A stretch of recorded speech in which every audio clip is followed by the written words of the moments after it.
purpose of immigrating to Canada or to any other country, for example, if you are going to think about migrating from your basically home country, anywhere that you might be going, the real challenge is the mental health, the issues that come along with it. Now, I do understand for a lot of people it's an exciting and new chapter of their life, but at the same time, if the journey is not fulfilled in the time, or it does not turn out to be the way you expected, because sometimes your expectations can be here and the result can be here. So real challenge is to deal with that kind of issues, and of course it takes a toll on your mental health, your well-being, your complete family life, because a lot of people are migrating for their families rather than themselves. People who are digital nomads actually don't have to worry on such things, but people who are doing it as family, and especially Canada, because I see so many of my clients, they anticipate the result to be coming in sometimes, though we try to manage their expectation, but still with the government policies 2 and 3 months here and there, sometimes 6 months, sometimes maybe a year, it can just go up and down, because it really depends on your profile, on your case, where you're applying from, the policy, the whole air of immigration at that point of time. Now, how you can deal with these challenges is sometimes I have to not just act as a lawyer for their immigration applications, but I also need to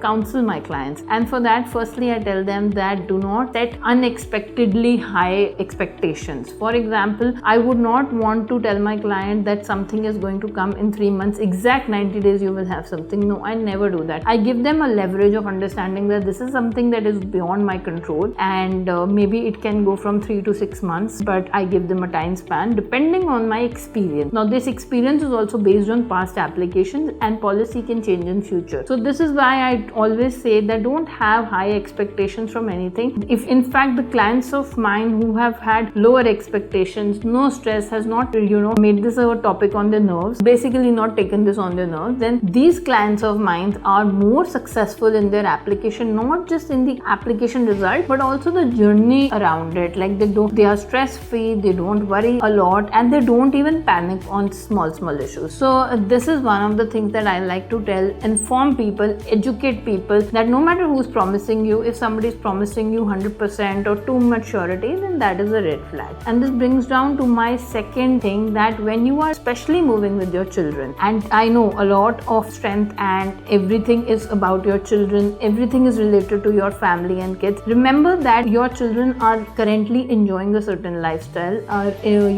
accustomed to certain things. I also advise my clients to first physically visit Canada themselves, and then once they have set up everything, then move their families. Because see, for kids to move and then God forbid if anything does not suit them or anything is not right, or maybe you just don't like the vibe of a place, although it's very unlikely, but if you just don't find the right job, or you don't find the right perfect match of your environment, then maybe the kids, they are not able to settle, they want to come back, and that takes more toll on you. It makes you hate the place that you've gone to. So apparently it's better that the principal applicant, in case mostly in our cases is going to be the male of the family, and if that is the person who's going to immigrate first, I think that is much more a beneficial tip for you and your family's mental health. And the third is that in case you are going to move to Canada, I always say that do not cut 100% ties with your home country in the first go. Try to keep something in return, because the feeling, a lot of my clients actually feel that they are like belonging to nowhere, because Canada, it slowly, any new place, it slowly sulks into you. So you have to give that time.